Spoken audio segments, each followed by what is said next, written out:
Currently, there is a debate surrounding the possibility of an experienced and renowned player changing teams, especially considering a Texas-based club as a viable destination.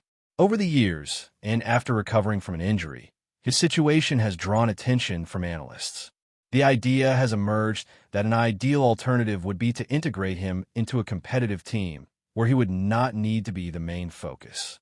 This would help fulfill his desire to be more involved in the game and reduce frustrations that may arise during losses. Another franchise also emerges as a plausible choice, as long as financial conditions are favorable. However, it is important to note that both organizations have adopted a more cautious approach to spending than in previous seasons, which makes the price an essential factor. The Texas team has a considerable margin under the salary cap and the necessary flexibility to make signings if they decide to go down this route. Another aspect to consider is the willingness and interest in acquiring players of this profile, as it may influence their choices. In past discussions, I addressed the topic of compensatory picks. It is important to mention that a player recently signed now qualifies according to the data we analyzed. Even though his metrics are slightly below expectations, he is still considered a compensatory pick. According to the latest information, another player qualifies as a fifth-round pick, while a third player also meets this criterion. However, the recent acquisition is balanced by the signing of another player. There is a chance that an athlete will be traded, which could affect the calculations, but for now, he is treated as a sixth-round pick. Furthermore, another player is estimated as a seventh-round pick, which is compensated by the signing of another player. At the moment, the Texas team has 3 compensatory picks and tend to avoid signing a player who might nullify a fifth or sixth-round pick, as this is part of their strategic approach. Reflecting on the points mentioned earlier, I realized there was an oversight regarding the condition of the experienced player. The choice made in the 7th round is rendered void due to the acquisition of a player, signaling that the team holds 3 compensatory picks. It seems they might be hesitant to invest in a player who could possibly impact a 5th or 6th round selection on their end. This aligns with their typical strategy. However, I must admit I erred concerning a specific player, as I neglected to take into account the reduction of his contract duration by another franchise. As a result, they will not obtain a compensatory selection for him. This also impacts the organization that acquires this player. Even if a team brings him on board, he won't influence the compensatory pick calculations. It is crucial for me to recognize this, as it implies that the team could allocate funds if they choose to do so. That does not ensure they will, as other considerations remain. Nonetheless, the situation surrounding compensatory picks may not apply to this player as it would for others, which is the same for another prominent player as well. So, if you were managing this team, would you think about bringing him in? This is an important question for today's dialogue. If there is any promotional material presented here, feel free to interact with it. Head to the comments section to express your views. Why for yes, and for no. At present, the team's depth chart for wide receivers shows a clear need for reinforcement. It isn't practical to head into yet another season with the current backups behind their top receiver. A more reliable and legitimate option is necessary for the secondary wide receiver slot, and this player could satisfy that need. He is in the process of recovering from a torn ACL, and his performance has diminished, with chronic issues surfacing during his tenure with former teams. This contributed to those teams opting to trade him, and one of them even had to take on a hefty financial burden to facilitate his departure, gradually removing him from their offensive scheme. I believe that if a transaction were to happen, it might take the form of a one-year contract, likely falling between $10 and $15 million, akin to the agreement another player received a few seasons ago. This could be feasible for the team should they show interest. However, I sense that both the team and, quite possibly, this player might prefer to wait and assess the outcomes of the NFL draft. With just under a month left, I don't anticipate that the teams expressing interest will suddenly retract. If they do reconsider, it is probably because they opted for a player in the draft. For this player, at a juncture in his NFL career where he might be eyeing a one-year contract to restore his value and aim for a more lucrative deal the following offseason, The last thing he should do is join a team that then invests a first or second round pick in a wide receiver, which would limit his chances to contribute. Thus, I wouldn't be surprised if the team chooses to hold off for the next month to evaluate the draft results. If they do not select a wide receiver in the first round or during the second day, they might rethink this option after the NFL draft when it will not interfere with the compensatory pick formula. The conversation is further enriched by the existence of platforms facilitating engagement with real sports events. March has commenced, bringing with it chances to participate in basketball, both at the collegiate and professional levels. With a large community of participants and significant prizes at stake, these platforms have made daily fantasy sports accessible to all. One can opt to bet on at least 2 players to significantly enhance their investment potential. The season offers opportunities for enjoyment, and participation is possible across many states. They have introduced a feature that allows players to still benefit even if one of their selected choices does not succeed, along with various strategies, such as focusing on favorable matchups. For example, one participant made a straightforward choice regarding a player's output against a specific opponent and made strategic selections grounded in recent performance patterns. It is wise to look into how to get started and take advantage of the offers available. Now, let's explore insights shared by a notable figure in the sport.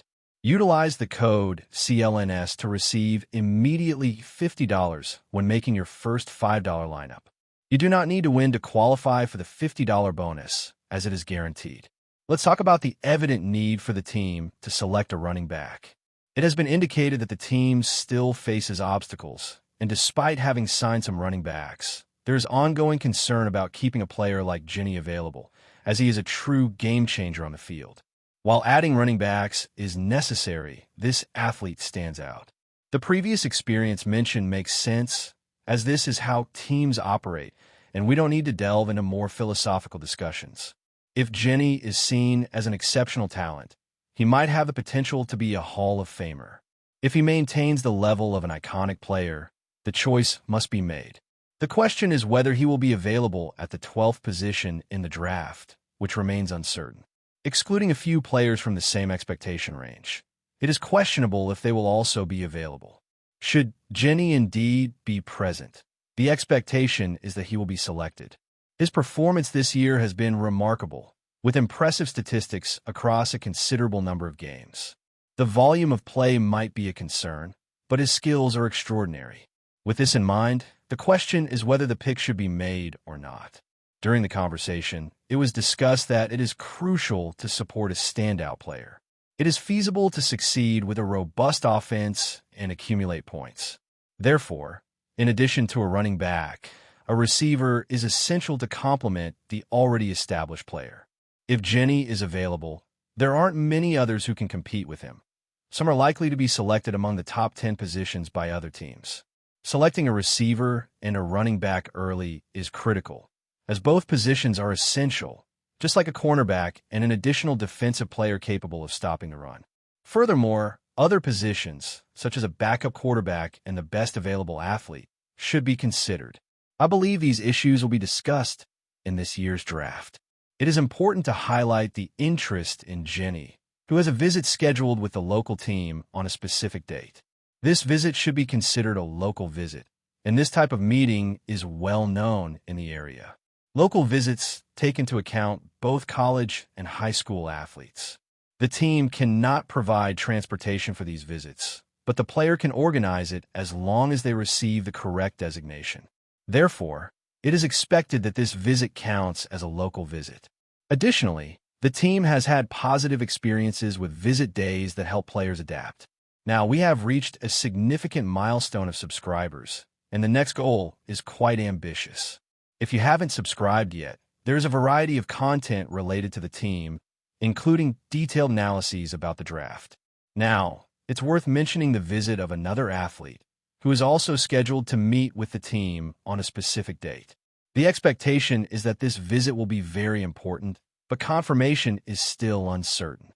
If you haven't subscribed yet, it's worth exploring more free content on YouTube channels discussing the NFL draft. Let's dive into the visit of a promising quarterback. He is scheduled to meet with a team on the second day of April. There is some uncertainty about whether this is, in fact, the day for the Dallas team, although there's an impression that it may not be. In any case, this player is a viable option for Dallas.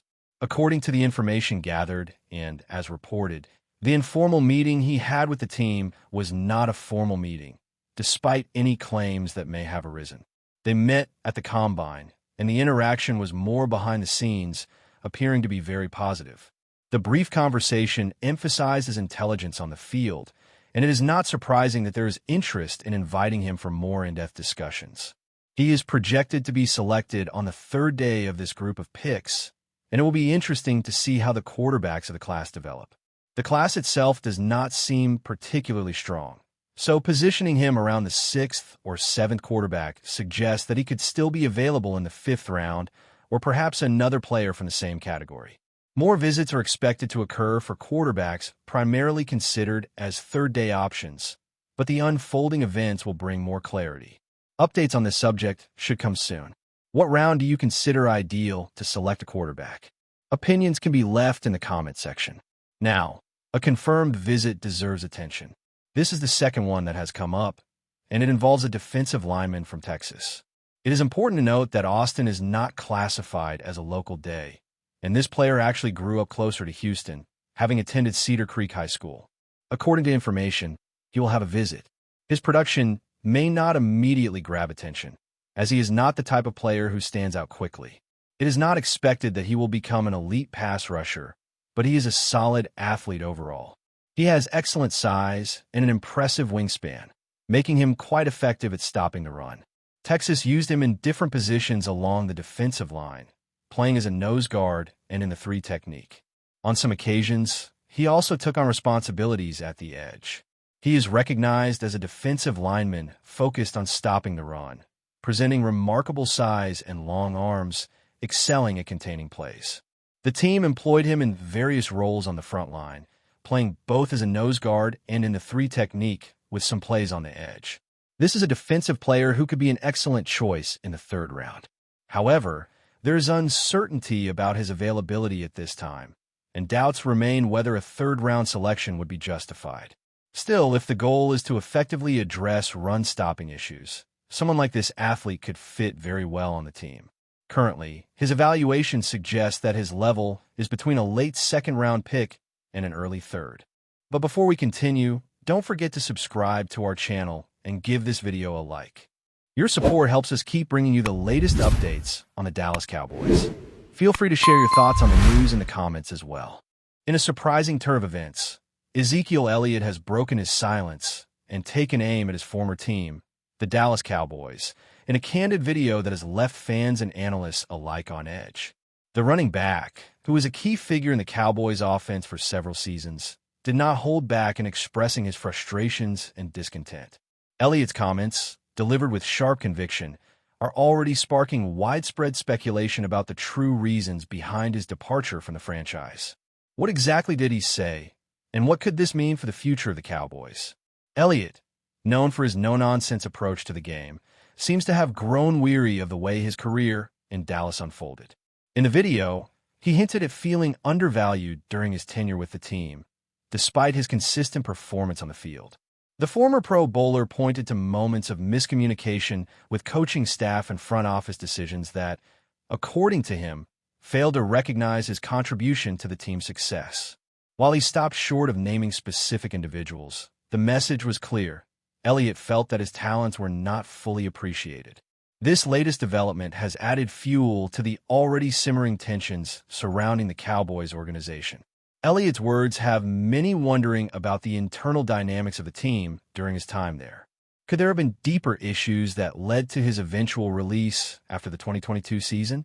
The video raises more questions than it answers, particularly regarding the Cowboys' handling of one of the league's most explosive backs during his prime years. What's most intriguing is the timing of this revelation. Just months after re-signing with Dallas in 2024, Elliott is now parting ways with the franchise once again. His request to be released, following a solid start to the season, suggests that the cracks in his relationship with the Cowboys may have been widening for some time. Is this a case of Elliott seeking redemption elsewhere? Or is there more to this story that we haven't yet uncovered? Fans and insiders alike are eagerly awaiting the next chapter in this ongoing saga. As Elliott moves forward with the Los Angeles Chargers, all eyes will be on him to see if his time away from Dallas has reignited the fire that once made him one of the most feared running backs in the NFL. Will he have a point to prove, or is this chapter in his career one of closure and reflection? Only time will tell, but one thing is for certain. Elliott's story is far from over, and the mystery behind his departure from the Cowboys is bound to unravel further. That's it for this update. If you enjoyed the video and want to keep receiving exclusive news about the Dallas Cowboys, please subscribe to our channel and give this video a like. We always look forward to your comments and opinions. See you in the next video.